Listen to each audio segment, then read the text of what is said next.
Assalamualaikum dan salam syurgaku sayang, bersama saya Alfairez Jumurin. Tumpuan berita, semua agensi pelaksanaan dan pemantauan kerajaan negeri digesa memantau pelaksanaan projek dan rancangan strategi pembangunan pasca COVID-19 PCDS 2030 bagi mencapai hasil dan sasaran yang ditetapkan. Tuan Yang Terutama Yang di-Pertuan Negeri Sarawak Tun Pehin Sri Abdul Taib Mahmud berkata PCDS 2030 merupakan rancangan pembangunan jangka panjang kerajaan Sarawak yang didorong data dan inovasi. Menurutnya, beliau yakin kerajaan Sarawak telah merangka pelan pelaksanaan yang komprehensif dan memastikan semua projek pembangunan dapat dilaksanakan dengan berkesan agar dapat memberi manfaat kepada rakyat. Dengan dedikasi dan komitmen penuh daripada semua orang, saya yakin dalam beberapa tahun akan datang, landasan pembangunan Sarawak akan berubah dan ekonomi kita akan terus berkembang maju. Beliau berkata demikian semasa berucap sempena istiadat pembukaan persidangan kedua penggal pertama Dewan Undangan Negeri Dun Sarawak ke-19 pada Selasa. Dalam masa sama, Tun Pehin Sri Abdul Taib turut memuji kepimpinan Sarawak yang sentiasa berusaha mengekalkan hubungan baik dengan kerajaan persekutuan sekaligus membuktikan semangat kesatuan dalam keluarga Malaysia yang telah diwujudkan. Ke arah itu, beliau yakin pembangunan sosioekonomi Sarawak akan dapat dikembangkan setara dengan pembangunan di Semenanjung Malaysia. Saya ingin merakamkan penghargaan dan terima kasih kepada Kerajaan Persekutuan atas bantuan dan sokongan yang diberikan kepada kerajaan negeri Sarawak.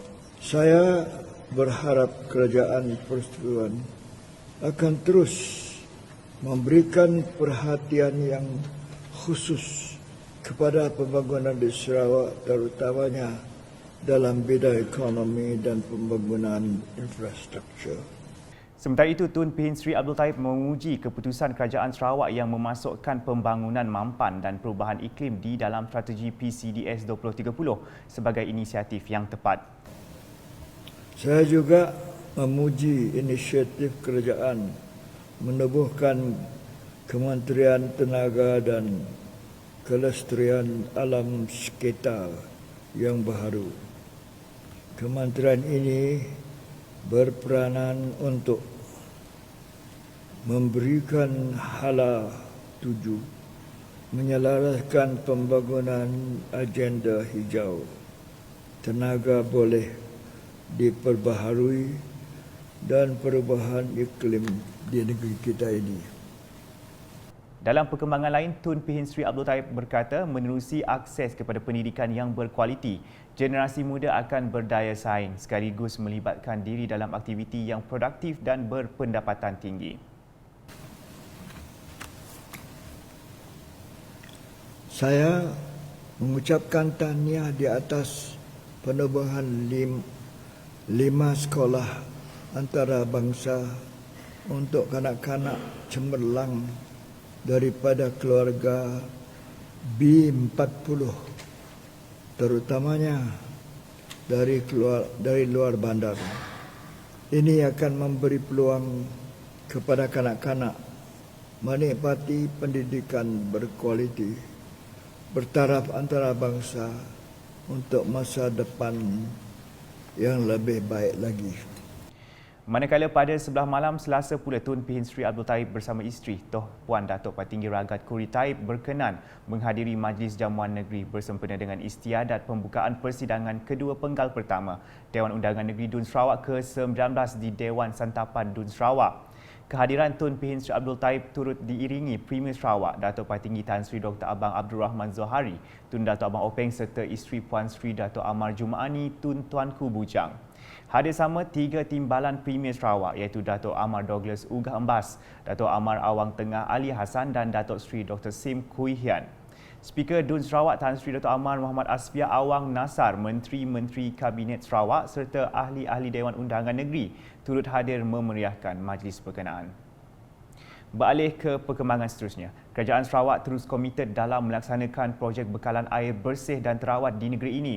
Menteri Utiliti dan Telekomunikasi Sarawak, Datuk Julaihi Narawi memberitahu dianggarkan sekitar 16% kawasan di Sarawak disasar untuk mendapatkan bekalan air bersih dan terawat.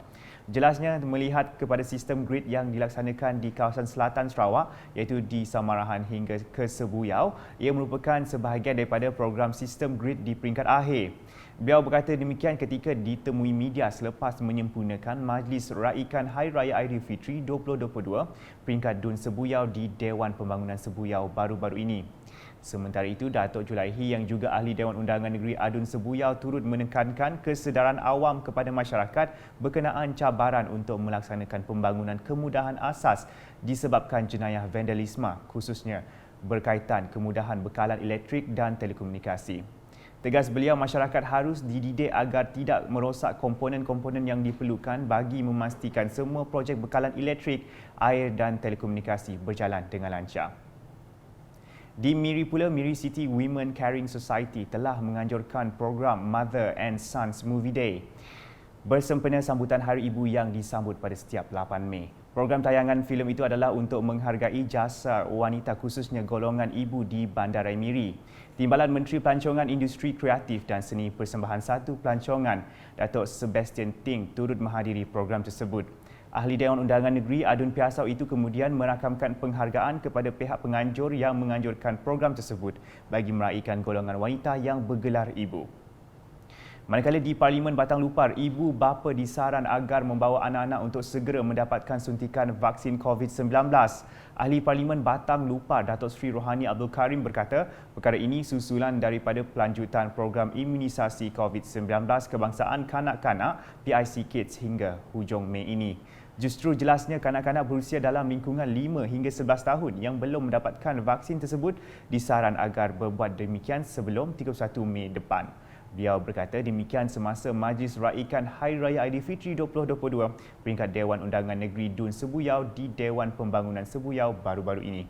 Menurut Datuk Seri Rohani, pengambilan vaksin itu bukan sahaja bermanfaat untuk melindungi diri, malah mampu mengelakkan tercetusnya kluster dalam kalangan masyarakat.